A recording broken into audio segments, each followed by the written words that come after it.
প্ৰথম আৰু বৰ্ণাঢ্য অনুষ্ঠান এইবাৰ বিভিন্ন কাৰ্যসূচী আছে নাও খেল আছে বেলেগ বেলেগ ধৰণৰ খেল আছে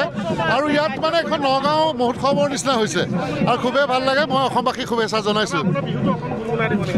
বিহু আহে যেতিয়া জুই জ্বলে গাত তেতিয়া বিহু আহে যেতিয়া জুই জ্বলে গাত তেতিয়া সদিয়া ধুবুৰী গছকি দুবৰি বিহু মাৰিম বহনা তাকুৰি ধুৰাদি পখিলা উৰাদি নাচিবি তই বহনা দুহাত বোলাই জেতুকা নাচনি শুনে তৰা আহিব নাচিব চিত ধৰি নিব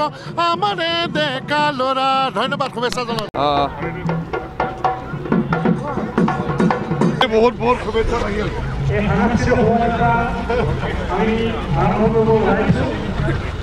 ক'ত ঘৰ আপোনালোকৰ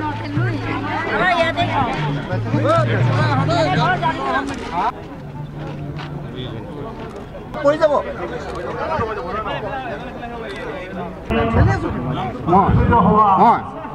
মই না ভোগালী বিহু উৎসৱৰ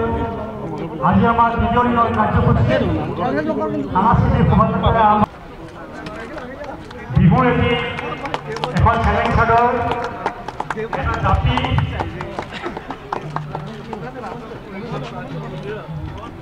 এটা বিহুৰ স্মাৰক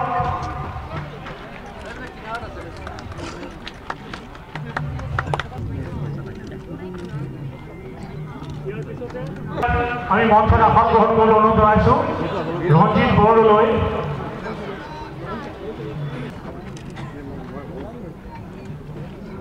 নয়ন নিবাৰণ আহিছে নয়ন নিবাৰণটো চাইডত বহি আছোঁ অলপ ঘূৰি দিয়ক আমি বেছি সময় অপেক্ষা নকৰোঁ 10 মিনিটত আমি এইখন সভা শেষ কৰিম সকলোকে শ্ৰদ্ধা জনাইছোঁ অসমবাসী সকলোকে মই ভোগালী বিহুৰ শুভেচ্ছা জ্ঞাপন কৰিছোঁ আজি আচলতে মই এখন আৱেগিক মন্ত্ৰীৰ সাংস্কৃতিক সমাজত অংশগ্ৰহণ কৰিবলৈ ওলোৱা সকলোকে মই ভোগালী বিহুৰ শুভেচ্ছা জ্ঞাপন কৰিছোঁ আৰু আটাইকে ভোগালী বিহুৰ শুভেচ্ছা জনাইছোঁ আৰু এইখিনি মই বক্তব্য সামৰণি কৰিম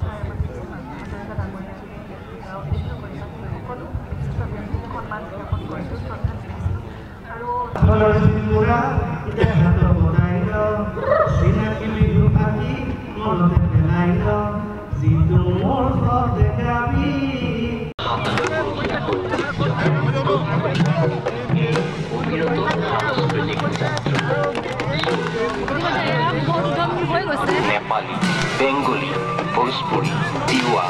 বড়ো কাৰ্বি কছাৰী 5 জনগোষ্ঠী কেন্দ্ৰিক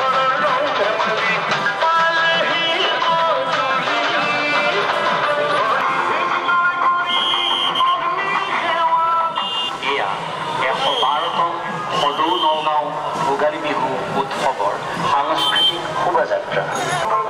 তাৰে প্ৰতিনিধিত্ব কৰিছে গায়ন বায়ন বিহু দল জিকি আৰু জাৰিব